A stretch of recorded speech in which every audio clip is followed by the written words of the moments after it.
So magandang gabi po sa inyong lahat mga kapalarista. Grabe ha. Medyo makapal na talaga ha. Medyo makapal na talaga ang mukha na itong China ha. Mantakin mo ha. Yung Batanes ang layo-layo sa kanila. Kanila pa raw. Isipin naman ninyo. Baka naman pati yung Bicol na nasa kabilang parte na ng Pilipinas, kanila pa rin. Grabe, ang kapal na mukha na itong China, no? Ako pwede na ako magsalita kasi hindi naman na ako pupunta ng China kaya pwede na ako magganyan-ganyan sa kanila eh. Pero isipin niyo talaga, ang tindi ng China, no? Ano kaya pumasok sa utak nila ng scholar nila, ng mga scholar nila nagsabi, kanila raw yung Batanes, extension daw yun ng Taiwan. Ang kapal na mukha, di ba? Ngayon ang tanong, bakit kaya nila ginagawa yan? Meron ba nagbenta sa kanila yan? Meron ba nakipagkasundo na presidente para ibigay sa kanila yan? Kasi parang ang lakas talaga ng loob nitong China na to di ba? Ang lakas ng loob o makapal ang muka, di ba? Nandiyan lang yan sa dalawa. Pero bago tayo magsimula, kung bago ka lamang sa aking YouTube channel, Palarista YT, subscribe na po muna para mas mahaba-haba po ang ating pag-uusapan. So yan mga kababayan ha, pag-usapan natin itong mainit na topic natin ngayon. Etong Batanes na inaangkin ng China. Ang kapal ng mukha. Hindi ko mawari maisip na yung Batanes na isa sa tourist destination ng Pilipinas ay sa China raw. Sabi yan mismo nung mga pulpul nilang scholar. Kanila daw yung Batanes. Kasi isipin mo naman, napakaganda ng Batanes. Napakayaman sa likas na yaman. Napakaganda pa ng tanawin dyan. Kaya sino ba namang hindi makapalang muka ang aangkin yan? Kaya siguro malamang sa alamang, yung mga scholar ng China, yan ang naisip kasi nga maganda ang Batanes. Kaya nung nakaraang araw, nagbigay ng statement yung Chinese scholar nila na yung Batanes daw ay extension pa raw ng Taiwan yan. Ano nangyari? Ako, naniniwala ako. Hindi gagawin niya ng China kung walang nakipagkasundo sa kanila.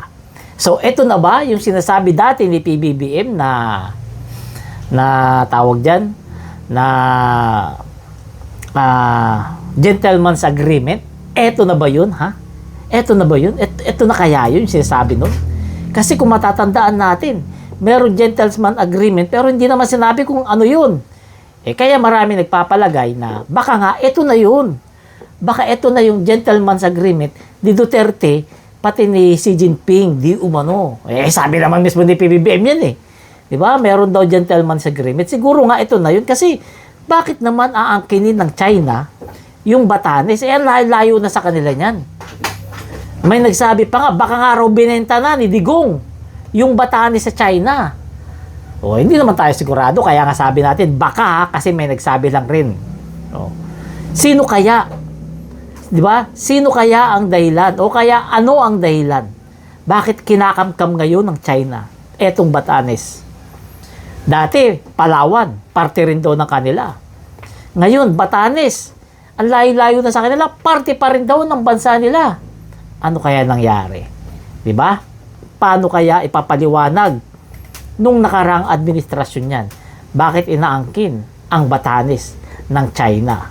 Ako sa tingin ko parang yan yung secret agreement na tinutukoy dati ni PBBM. Hindi lang tayo sure, kaya nga parang, di ba? Pero sana, wag naman. Kasi, ultimong mga taga-Batanes, ayaw nila pumayag na maging parte sila ng China. Ultimong, mga Pilipino na hindi taga-Batanes ay ayaw rin pumayag na mapunta sa China yung Batanes kasi nga atin yan. Kung titingnan mo sa mapa, malapit siya sa Taiwan. Pero ultimong Taiwan nga Ultimong Taiwan ayaw nga maging China. Di ba? Bago nila kunin yung Batanes, kunin muna nila yung Taiwan. Ayaw nga ng Taiwan sa kanila Batanes pa kaya? Na mga nakatira, Pilipino? Mga nakatira, nagtatagalog? mga nakatira, lahi ni Jose Rizal, aangkinin nila, unahin muna nila yung Taiwan kung kaya nila. Diba? Kasi alam naman nila hindi basta-basta pwede masakop yung Taiwan kasi malaking gulo yan. Dahil kapag ang Taiwan ginera nila, hihinto talaga ang mundo. Mas matindi pa yan sa Iran. Mas matindi pa yan kasi bakit? Lahat ng semiconductor na ginagamit sa buong mundo, nanggagaling yan. Majority ng semiconductor na ginagamit ng mundo, galing sa Taiwan yan. Kaya kapag ginera nila yung Taiwan, mahihinto yung paggawa ng semiconductor, hihinto rin ang ikot ng mundo malamang sa alamang. Mas matindi pa sa COVID. Alam nyo ba yung semiconductor? Yan yung ginagamit kung may cellphone ka. Kung may TV ka, kung may appliances ka, kung may sasakyan ka, sa mga elevator, sa mga escalator, basta lahat ng mga electronics na mga bagay, yung mga gamit, mayroong semiconductor. Kaya kahit kasama na yung relo mo. Diba? Kaya malabo talaga nilang girahin yung Taiwan. Kaya bago nila angkinin ang Batanes, angkinin muna nila yung Taiwan. Pera na lang kung may nagbenta ng Batanes sa bansang China. Yan ang aabangan natin sa mga susunod na araw. Diba? Pero kayo, ano sa tingin nyo bago tayo matapos?